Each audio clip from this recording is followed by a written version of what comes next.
மழை பெய்யுது, பனியும் பெய்யுது.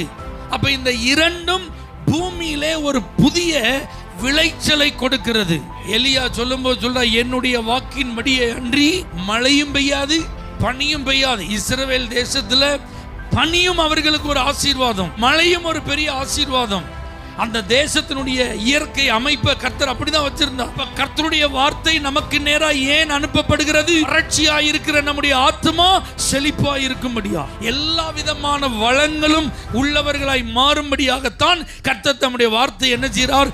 மழையை போல பனியை போல அனுப்புகிறார். இப்ப ஆண்டுடைய வார்த்தை எனக்கு நேரா வருதுன்னா நான் என்ன செய்யறேன்? செழிப்பா மாறுறேன். எனக்குள் இருந்து ஒரு புதிய ஜீவன் உருவாகிறது.